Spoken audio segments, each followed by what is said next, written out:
Merci de nous recevoir chez vous dans le cadre de cette émission Santé mentale et développement. Aujourd'hui, nous allons parler d'un sujet qui vous intéresse tous.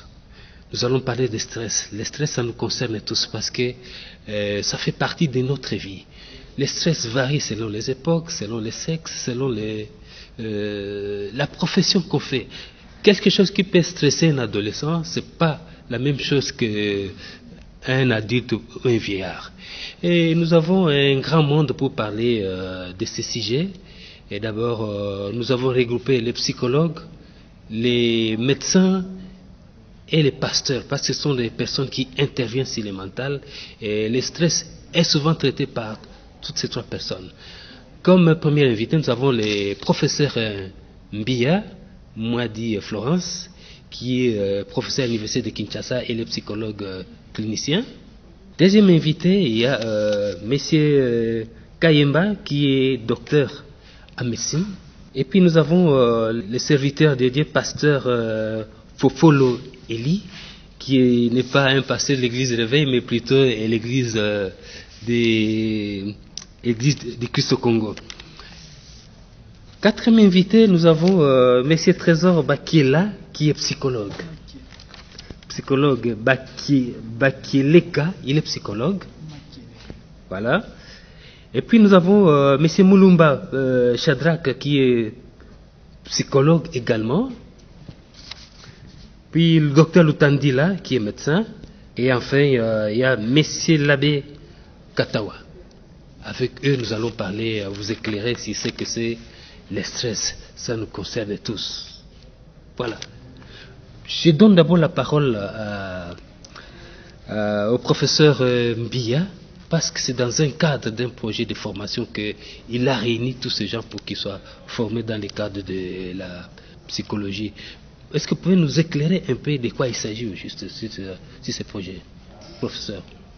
Merci beaucoup, monsieur le journaliste, de nous avoir reçus ici, sur ce plateau. Comme vous l'avez dit, j'accompagne ici une équipe multidisciplinaire. Comme vous l'avez présenté au début, cette équipe est composée des médecins, des pasteurs, d'un prêtre, des psychologues aussi. Alors, c'est dans le cadre d'un projet qui existe déjà depuis 5 ans. Ce projet forme des spécialistes pour la prise en charge de tous les traumas, des psychotraumas qui affectent l'homme. Le Congolais en particulier. Oui. Donc c'est parti d'une pensée et d'une réflexion autour de toute la situation du peuple congolais. Nous nous sommes rendus compte que le peuple congolais est exposé à divers problèmes qui provoque le traumatisme chez les hommes, les femmes, les enfants congolais. Alors, une équipe composée des professeurs de plusieurs universités s'est mise ensemble, cette équipe s'est réunie pour réfléchir sur la manière dont on pouvait agir efficacement pour aider le peuple congolais à pouvoir surmonter et soigner tous ces traumatismes qui affectent sa santé mentale comme santé physique.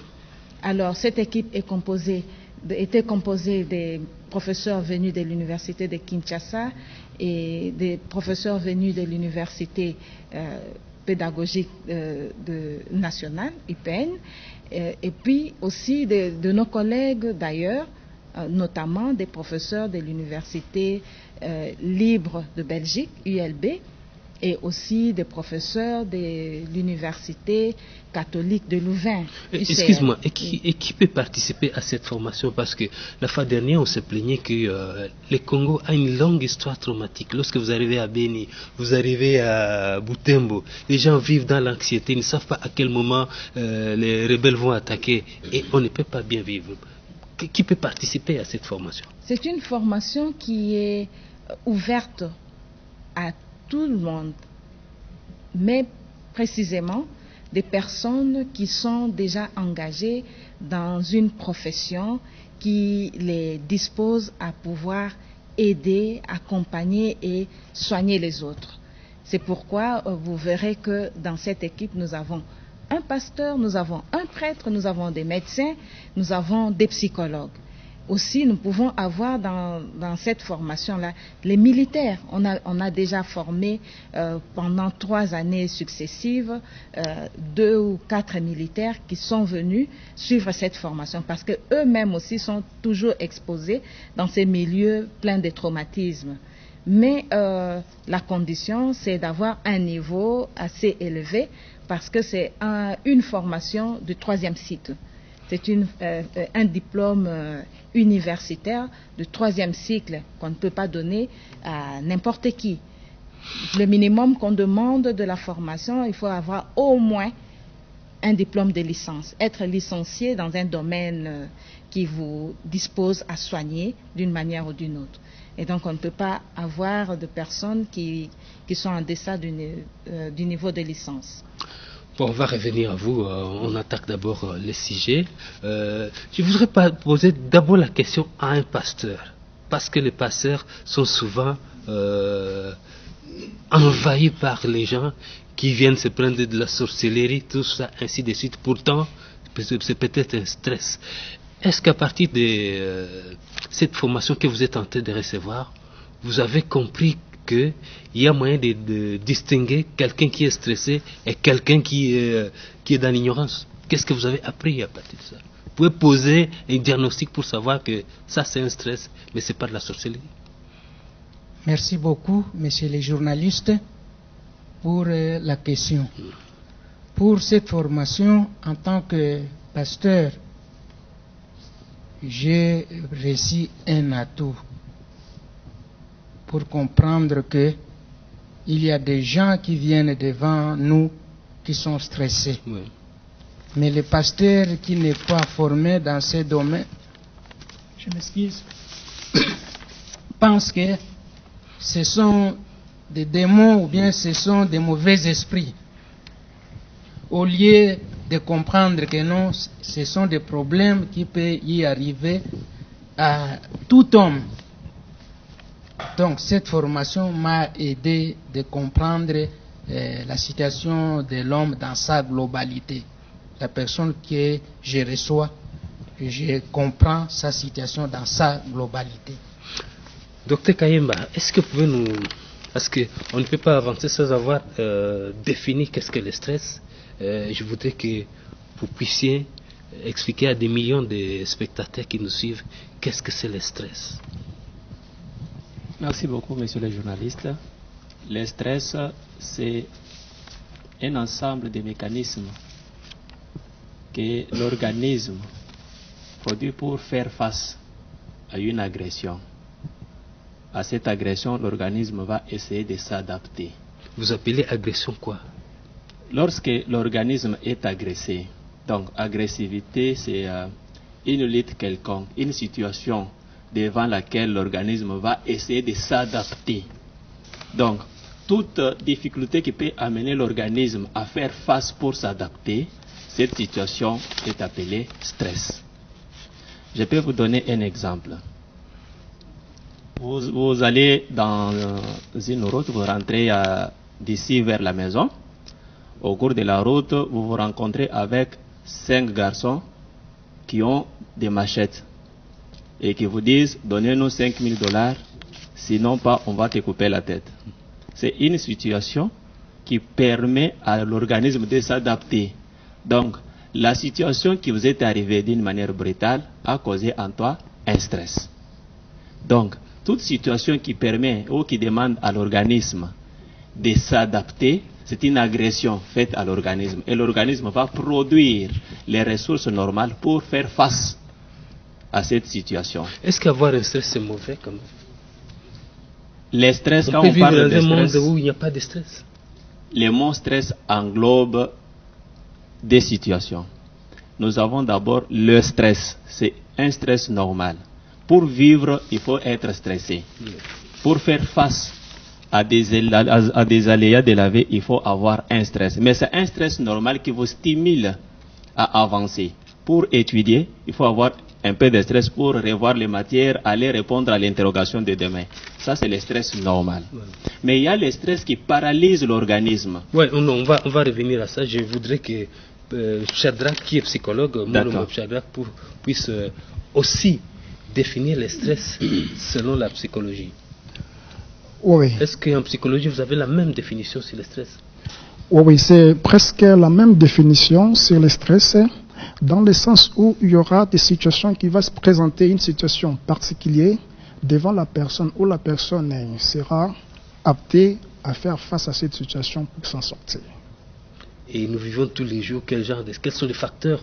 Comme je l'ai dit à l'introduction, le stress varie selon les époques, selon les milieux de vie. Ce qui peut stresser un Européen, peut-être ça ne peut pas stresser un Congolais. Oui, selon aussi le milieu de vie, parce que le milieu de vie, bien l'environnement où on se trouve, l'un ou l'autre, ça se différencie. Par exemple, chez nous ici, peut-être au travail, une personne peut être stressée, par exemple, par les conditions de travail qui n'est pas remplies, peut aussi stresser une personne de ne pas bien travailler parce qu'il ne saura pas de bien travailler. Monsieur l'abbé Katawa, vous êtes aussi un homme de Dieu, même comme vous êtes catholique, vous êtes différent des églises de réveil. Pensez-vous que le fait qu'il y a arrivé des gens vers les églises de réveil pour essayer de résoudre les problèmes liés au quotidien, c'est signe que notre société est terriblement stressée? Et vous savez, ça fait la différence entre quelqu'un qui est stressé et quelqu'un qui cherche Dieu. Oui, c'est facile, je dirais, grâce aussi à la formation que nous recevons, qui complète la formation déjà reçue. Quand aujourd'hui nous voyons comment beaucoup recourent à la prière, mais à la prière, il faut commencer d'abord par découvrir ce qui se passe chez l'autre. Il y en a qui se présentent et qui disent simplement qu'ils sont convaincus d'être envoûtés. Ils n'arrivent pas à trouver du travail. Ils n'arrivent pas à se marier. Et ces personnes-là mènent une vie, je dirais, qui est d'une façon ou d'une autre stressée. Et ils n'arrivent pas à vivre normalement. Et pour nous, pasteurs ou prêtres, nous devons être capables aussi de découvrir les symptômes. Je ne peux pas directement arriver à la conclusion, non, il faut un exorcisme, la personne est envoûtée. Il y a des symptômes qui sont clairs, qui montrent que la personne est réellement stressée et il faudrait voir comment l'aider à s'en sortir. Et dans votre formation, vous apprenez quand même quelque chose sur la psychiatrie pastorale? On a beaucoup de cours sur la psychiatrie pastorale et moi, dans mon cas personnel, j'ai fait des cours aussi de counseling, comment accompagner, écouter et découvrir ce qui dérange la vie. Voilà. Docteur Lutandila, est-ce que lorsque quelqu'un est stressé, il est parfois conscient ou bien il est inconscient? C'est quelqu'un d'autre qui peut vous dire que vous êtes stressé? Merci beaucoup pour la parole, monsieur le journaliste, et pour la question. C'est vrai, votre question est vraiment pertinente. Comment définir, docteur Kayimba, le stress, qui est une réaction que l'organisme s'adapte par rapport à l'agression? Donc, il y a beaucoup de gens qui ne parviennent pas à distinguer c'est quoi le stress. Donc, il faut savoir c'est quoi d'abord le stress. Parce qu'il y a des gens qui, en soi-même, ils savent que non, je suis stressé, et d'autres ne savent pas qu'ils sont stressés. C'est par manque de connaissances, comme on dit la Bible. Comme la Bible dit que par manque de connaissances, beaucoup de gens sont stressés, mais ils ne savent pas. C'est qu'il faut accepter qu'un observateur extérieur qui vous dit que vous êtes stressé, oui. C'est lui qui peut vous voir mieux que vous-même. Pas nécessairement. Vous-même, vous pouvez aussi dire que non, vous êtes stressé. Il suffit de connaître au moins c'est quoi le stress. Il faut connaître c'est quoi le stress, les agents causaux de stress. Parce que ce n'est pas d'emblée comme ça qu'on se... Donc, il y a quelque chose qui stimule à l'organisme, qui pousse à l'organisme de se défendre. C'est ça au moins qu'on appelle le stress. quand il y a quelque chose, une agression, là au moins l'organisme se défend. Et chacun peut aussi, il y a beaucoup de gens qui savent que non, je suis stressé. Et certains ne savent pas parce qu'ils ne sont pas en mesure de définir le mot stress. Monsieur Trésor Bakileka, je vais vous poser la question dans le même sens. Est-ce que pensez-vous que le stress c'est une mauvaise chose? L'important c'est quoi? C'est de savoir gérer ce stress, c'est quoi? Parce qu'on ne peut pas, tant qu'on vit, on sera toujours stressé. En tant que psychologue, qu'est-ce que vous en pensez? Quelqu'un qui vous dit qu'il n'a jamais été stressé, c'est un menteur. Merci, monsieur le journaliste. Le stress, nous le vivons au quotidien. Donc celui qui vous dit qu'il n'est pas stressé, il vous a menti, comme vous le dites. Donc nous sommes stressés à tout moment, au travail. Nous sommes stressés par rapport aux situations dans lesquelles nous nous retrouvons. Et ce sont des situations qui nous mettent en conflit avec l'environnement, avec soi-même. Et cela nous stresse.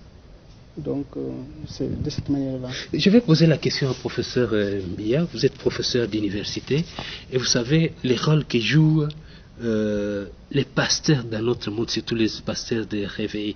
Des fois, un stressé peut se jeter dans les mains d'un pasteur qui va les stresser davantage. Est-ce que ne pensez-vous pas que dans votre stratégie, il faut inclure beaucoup plus le pasteur pour qu'il subisse une formation et la population va tirer son épingle du jeu? Je pense que... Est-ce que vous avez fait des approches de pasteurs? Oui, c'est pour cela que vous trouvez dans ce groupe aussi des pasteurs. Oui. Et le pasteur que nous avons ici n'est pas le premier à avoir suivi cette formation. Mais quand nous parlons de pasteurs, nous voyons aussi les prêtres. Oui. Ils sont aussi pasteurs, ils font face à beaucoup de problèmes. Comme l'a dit l'abbé Hubert, il y a des chrétiens qui viennent vers eux et qui exposent leurs problèmes. Ils viennent déjà avec un diagnostic parce qu'il dira « je suis possédé ». Quelqu'un peut venir, il dit au pasteur ou bien au prêtre « voilà, j'ai le mari de nuit ». Oui. Une femme qui vient comme ça, j'ai le mari de nuit, je le vis comme ça. Alors, dans cette formation, on avait pensé justement à eux parce que c'est vraiment une catégorie des personnes qui ont une grande population qui les écoutent et que eux-mêmes reçoivent. Chez le prêtre, vous verrez un prêtre devant tous ces chrétiens en train de donner sa prêche, le pasteur aussi. Ils peuvent avoir déjà, lors d'une seule assemblée de prière, 1000, 2000 personnes qui l'écoutent. Donc, cette formation est vraiment appropriée pour eux. On a pensé à eux dans ce sens-là. Mais quand vous dites qu'eux-mêmes, ils peuvent aussi stresser oui. Les personnes qui viennent vers eux, il y a des situations comme ça, oui. L'abbé Hubert l'a effleuré, il peut dire, quelqu'un qui vient et dit, j'ai tel problème, et le pasteur dit, oui, je vois vraiment c'est vraiment ce problème-là, oui. Je dois faire autant de prières pour vous, sinon vous êtes perdu. Au lieu que ça puisse calmer la personne, ça le stresse davantage. Alors, si le pasteur ou le prêtre est déjà formé dans le cadre d'une formation comme celle qui est organisée en psychotrauma, il saura que la manière d'aider, la meilleure façon d'aider, c'est de déstresser la personne au lieu de stresser la personne davantage. Puisqu'une personne stressée développe, vous l'entendrez après, développe certaines maladies. Ça peut être des maladies psychologiques, comme des maladies même somatiques voilà. Qui affectent le corps, qui voilà. Affectent la santé mentale et puis la santé physique. Oui, je vais enchaîner parce qu'il voulait aborder dans ce sens, je voulais dire qu'on allait revenir. Quand est-ce que le stress devient un problème? Parce qu'on dit que, docteur Kayemba, oui. Parce qu'on dit que le stress, ça fait partie de notre vie. Quand est-ce que ça devient un problème? Bien sûr, quand nous parlons de stress, on a dit que le stress commence avec la vie et se termine avec la vie. Même les bébés peuvent être stressés. Même un enfant qui est encore dans le ventre de sa mère peut être stressé. Alors le stress commence avec la vie et se termine avec la vie. Et nous avons les niveaux de stress. Lorsqu'un organisme est stressé, il y a 3 phases. Nous avons d'abord la première phase qu'on appelle la phase d'alarme, où l'organisme utilise les ressources ou forme les ressources pour faire face au stress. nous avons la deuxième phase qu'on appelle la phase de résistance, où l'organisme va résister au stress. Et nous avons la troisième phase. Et là, ça devient chronique, 3 jours de stress, c'est plus normal. Bon, il y a les stress qui peuvent vous arriver en un seul moment et l'organisme est paralysé. Et là, nous tombons dans un état où on appelle les traumatismes qui donnent déjà les psychotraumas. On appelle les psychotraumas. Les stress d'un seul moment ou d'une seule minute ou de quelques secondes peut entraîner tout l'organisme à échouer et à tomber. L'épuisement arrive directement. Et la dernière phase dont je voulais parler de stress, c'est la phase d'épuisement. Là, les ressources utilisées par l'organisme s'épuisent. Et là, nous tombons dans des maladies où nous voyons déjà les conséquences des stress sur l'organisme. Donc après la phase d'alarme, la phase de résistance, vient la phase d'épuisement où les stress dominent l'organisme et l'organisme est sujet maintenant à présenter des conséquences ou les maladies dues au stress. Oui. Docteur Lutandila, est-ce que vous pouvez nous dire succinctement quelles sont les maladies qui peuvent être provoquées par un stress prolongé? Parce qu'il y a d'autres gens qui disent même que les diabètes, tout ça, ainsi de suite, les AVC, l'origine c'est le stress prolongé. Oui, merci beaucoup pour la question. En fait, le mot d'abord stress, c'est déjà un problème. Le mot stress, si tu ne parviens pas à définir le mot stress, c'est un problème. Mais oui, le stress en soi, ça crée des maladies. Parce que tout, ça passe au niveau du cerveau. Quand l'organisme est agressé, quand l'organisme cherche à se défendre, il y aura toujours hyperproduction d'autres hormones. Et parmi ces hormones, ça peut entraîner au moins d'autres maladies, comme on peut dire les maladies cardiovasculaires. L'hypertension, ça peut être aussi dit au stress. On peut avoir des maladies. Donc lorsqu'on est stressé, le corps ne peut plus se défendre. Si l'organisme va produire beaucoup des hormones qui va favoriser que le malade ou bien la personne fasse au moins l'hypertension. Il y a entre autres, nous avons le diabète, nous avons des maladies cutanées comme des eczémas. Il y a d'autres au moins, plus surtout les enfants, surtout plus quand la maman a été agressée, ils peuvent faire l'asthme. Donc il y a des infections, il y a des troubles gynécologiques par rapport dit au stress. Donc les femmes peuvent aussi faire des maladies gynécologiques à cause du stress. Donc il y a beaucoup de maladies qu'on peut citer d'origine stress. Il y a une question que je vais poser aux deux hommes de Dieu. Vous n'êtes pas médecin, vous n'êtes pas psychologue, mais vous suivez une formation en psychiatrie. Est-ce qu'on vous a appris dans cette formation comment prendre en charge quelqu'un qui est stressé? Donc, Pasteur Fofolo. Oui, dans cette formation, nous avons appris comment prendre en charge une personne qui est dans cette situation de stress. Quelqu'un, par exemple, qui vient de connaître une rupture amoureuse. Il est stressé. On vous a appris on nous a appris dans cette formation, d'abord, la prise en charge et... À part la prière, parce que beaucoup de pasteurs non formés vous demandent prions seulement. Oui. La prière viendra après. Mais il faut commencer par la prise en charge biologique, la prise en charge psychologique et la prise en charge sociale. Ce que vous ne connaissiez pas avant d'aller en formation. Ce que je ne connaissais pas avant d'aller dans cette formation. Monsieur l'abbé Katawa, vous pensez que vous avez appris quelque chose par rapport à celui qui n'a jamais été formé en psychiatrie pastorale? Oui. Un malade arrive, au lieu de dire asseyons, nous prions Dieu, et ça termine là. Il y a autre prise en charge qu'on peut faire. Oui, j'ai beaucoup appris. Quelqu'un qui se présente devant moi, qui dit j'ai des maux de tête, ça peut être un des symptômes du stress. C'est vrai, je suis prêtre et je ne peux pas lui refuser la prière. Je peux lui imposer les mains.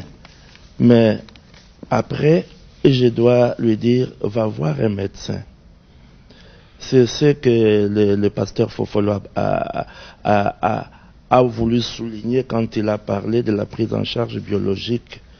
Donc, n'oublions pas la place du médecin, un spécialiste, un enfant qui arrive, qui mange beaucoup, et on me dit, il est sorcier, il faut qu'on passe à la prière, une prière efficace, et on fait boire à l'enfant de l'huile, alors que si on l'avait envoyé peut-être au CNPP, voir un médecin, on aurait découvert autre chose, que l'enfant aussi est stressé. Donc, je dirais, la formation est très importante pour qu'on n'arrive pas à ajouter des problèmes à ceux qui ont déjà d'autres problèmes et qui viennent vers nous. Mulumba, est-ce que même les enfants peuvent être stressés? Vous l'avez dit. Et quelle prise en charge on peut donner à un enfant stressé? Voilà, même les enfants peuvent être stressés parce que souvent les stress qui se retrouvent chez les enfants, ce sont des stress où les enfants sont inconscients de ça, où ils ne savent pas distinguer s'ils sont stressés ou non. Et la prise en charge que nous pouvons les traiter pour les aider, d'abord là nous avons une prise en charge psychologique. Et c'est dans cette prise en charge que nous allons utiliser certains tests pour aider à voir à quel niveau le stress de l'enfant se situe.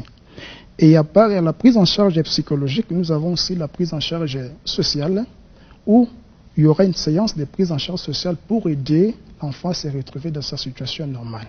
Et enfin, nous pouvons aussi utiliser la prise en charge biologique ou orienter l'enfant vers un médecin, c'est-à-dire psychiatre, d'aider ou utiliser certains médicaments qui pourraient aider l'enfant à se retrouver bien, de se situer dans une situation normale pour ne pas être stressé en permanence. Professeur, je reviens à vous parce que c'est très important. Nous sommes dans un pays sous-développé où nous avons besoin de la productivité de tout le monde. Pensez-vous qu'un peuple où la plupart des gens sont stressés a suffisamment de l'énergie pour se développer et produire de la richesse? C'est une très bonne question que vous posez. Là, ça nous renvoie vraiment au nœud du problème qui avait suscité la réflexion pour organiser cette formation. Nous sommes dans un grand pays où nous avons plus de 80 millions d'habitants, exposés au quotidien à diverses situations stressantes. Ouais. Nous avons des guerres, nous avons des vols, nous avons des viols, nous avons beaucoup de tueries même. Alors, ce peuple qui est continuellement exposé à des situations stressantes, nous devons nous attendre à ce que ce peuple puisse perdre ses capacités de productivité. Parce que quelque part, le stress paralyse. Docteur Kayimba l'a souligné. Quelqu'un qui ne sait pas qu'est-ce qu'il va manger demain, même s'il est au bureau, qu'est-ce qu'il va donner il ne saura pas donner vraiment le meilleur de lui-même pour que le travail puisse bien produire, porter beaucoup de fruits. Quelqu'un qui ne sait même pas, en sortant du bureau, est-ce que je vais attraper le moyen de transport pour arriver chez moi? Comment voulez-vous que cette personne-là se concentre à son travail jusqu'à la fin? Donc le stress paralyse aussi l'économie du pays, même la qualité de vie et même la qualité de l'homme congolais. Parce qu'on a affaire à un moment donné à un homme qui devient presque psychopathe, à des malades, parce qu'ils sont tout le temps stressés. C'est le stress chronique qui est toujours, c'est toujours au stress chronique qu'il est exposé. Et là, j'aimerais encore revenir sur la question que vous avez posée par rapport à l'enfant. Et même, on descend plus bas. On voit que même les enfants, ceux qui sont même dans le ventre de leur mère, subissent les effets de stress auxquels la maman est exposée. Et donc, on ne peut pas attendre que nous puissions avoir des enfants qui seront en bonne santé. Le stress peut façonner les comportements de l'enfant qui est encore dans le ventre. Absolument, absolument. Parce que la maman qui est exposée au stress va dégager ce que nous appelons l'hormone, le cortisol. Et cette hormone est responsable de beaucoup de choses dans le cerveau de l'être humain. Et quand la maman dégage cela, cette hormone va directement affecter le cerveau de l'enfant qui est en train de se former. Alors on aura un enfant qui ne sera pas très stable psychologiquement, qui ne pourra pas se concentrer comme il faut parce que son cerveau a déjà été affecté. Donc sur le plan intellectuel, cet enfant-là, le plan cognitif, on ne doit pas attendre grand-chose de cet enfant. Et donc vous vous rendez compte que ça va plus loin. C'est pourquoi ce problème de stress est très important. Et ça expose le pays à un danger éminent. Si nous voulons vraiment que notre pays soit grand, si nous voulons construire un beau pays, il faudrait créer des conditions dans lesquelles les personnes vivront avec moins de stress. Parce que les stress, on ne peut pas l'éradiquer totalement, mais au moins diminuer le stress dans le quotidien des gens. Trésor Bakileka, vous êtes psychologue d'abord de formation et vous êtes en train de suivre une autre formation. Est-ce qu'on vous a appris dans cette nouvelle formation comment on peut gérer les stress au quotidien? Parce que quel que soit votre niveau de vie, quel que soit votre âge, on est toujours stressé. Oui, la gestion du stress, c'est ce que nous sommes en train de faire dans cette formation. Est-ce qu'il y a des techniques là pour gérer le stress? Oui, par exemple la respiration. Parce que face au même stress, je pense que 4-5 individus peuvent réagir différemment, je crois. Oui. Donc cela dépend d'une personne à une autre. Ouais. Parce que comme le mot stress, quelque chose qui stresse l'un, mais chez l'autre, ça ne peut pas le stresser. Quelqu'un peut attraper sa femme avec un homme, quelqu'un d'autre peut tomber évanoui, et l'autre va prendre ça de façon très relaxe. Oui. Et donc la gestion du stress, il y a des techniques, par exemple les exercices physiques, la respiration, il y a des stratégies, des techniques qu'on peut utiliser pour gérer le stress. Monsieur l'abbé, vous avez un mot, on vous a appris comment on peut gérer le stress. Ce sera même la révélation de... Oui, moi comme prêtre, profitant de la formation que je suis en train de suivre, je conseillerais aussi de la très bonne musique, la musique douce.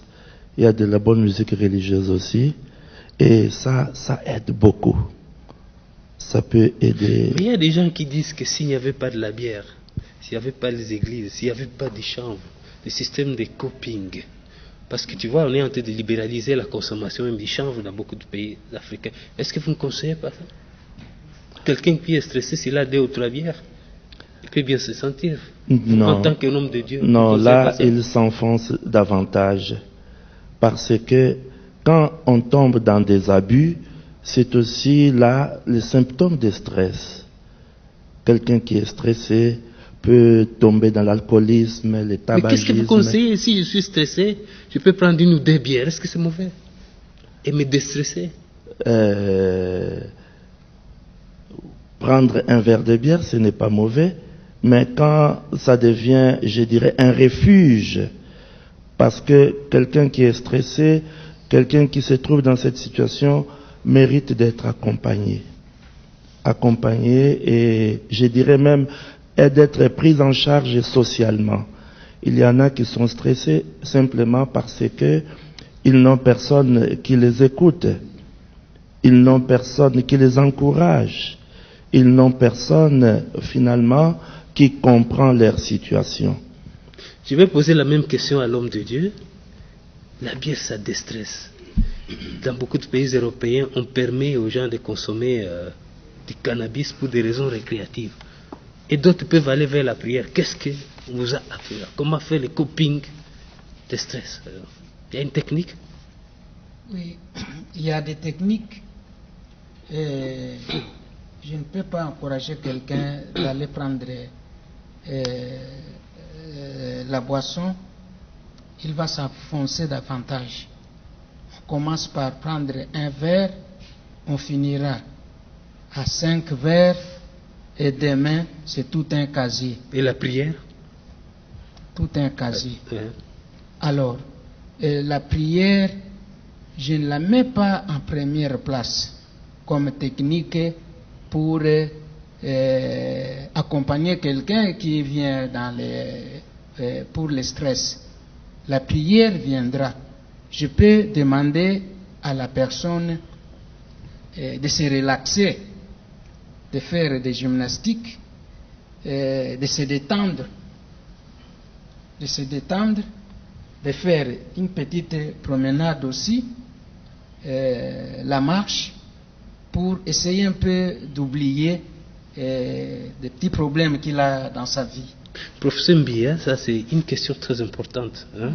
Comme vous êtes parmi les responsables de la formation, est-ce que vous apprenez aux apprenants comment faire face au stress? Quelqu'un qui est stressé, ce n'est un secret personne. En Europe et partout, on permet aux gens de consommer de l'alcool ou bien du cannabis pour être déstressé. Vous, en tant que psychologue clinicien, professeur universitaire, qu'est-ce que vous en pensez? Oui, il y a des méthodes et des techniques qu'on apprend aux apprenants. Ils ont cité quelques techniques qui leur ont été apprises. Par exemple, la relaxation, et on conseille à la personne stressée de prendre le temps de pouvoir se détendre, ainsi de suite, quand le stress n'a pas encore atteint le niveau, le troisième niveau, où c'est vraiment l'organisme qui réagit de manière assez brutale. Alors, quand c'est au début, la personne peut appliquer ces techniques, ces méthodes de relaxation qui peuvent l'aider à pouvoir se détendre. Et je ne pourrais pas conseiller à une personne de prendre du cannabis ou bien de l'alcool, parce que ça va davantage affecter sa santé. Vous savez, nous recevons en psychiatrie des jeunes gens qui ont fait des troubles, qui ont décompensé, tout simplement parce qu'ils ont fumé du joint. Alors, on ne peut pas conseiller à une personne. Je pense que quand vous donnez cette information, on a dit qu'en Europe, dans d'autres pays, monsieur le journaliste, je pense qu'il faut y aller tout doucement. Ouais. Parce que je sais qu'il y a du cannabis qu'on utilise dans certains produits pharmaceutiques. C'est bien étudié et c'est bien calculé. Et ces produits-là, on ne les prescrit pas à n'importe qui. Et donc, on n'allait pas dire qu'en Europe ou bien en Occident, on permet, parce que le cannabis ou bien les autres formes je ne sais pas comment je pourrais appeler cela, de façon de chercher à se calmer avec une boisson ou bien quelque chose qu'on doit fumer qui vous donne l'air, l'impression d'être vraiment bien dans votre peau. Ce n'est pas toujours à conseiller, mais plutôt il faudrait que la personne soit orientée vers les spécialistes qui vont l'aider par des séances. C'est vraiment des séries de séances qu'on peut prendre avec l'individu pour pouvoir l'aider à se déstresser. Et je voudrais ajouter, encourager ce que je vois déjà ici à Kinshasa. Souvent le samedi, vous voyez des groupes de gens habillés en polo blanc en train de faire la marche. Oui. La marche, c'est très bien, c'est vraiment bien conseillé parce que quand on fait la marche, ça vous détend et ça vous aide à pouvoir sortir un peu du quotidien de ces situations stressantes qui vous affectent chaque jour. Voilà, nous ne restons qu'avec 3 minutes et on va donner 30 secondes à chacun de donner son point de vue sur la formation que vous recevez et que j'encourage et qu'il faut porter partout sur la République démocratique. Donc 30 secondes. Est-ce que vous êtes satisfait un peu de votre formation? Et je suis très, très fier de la formation que je suis en train de suivre.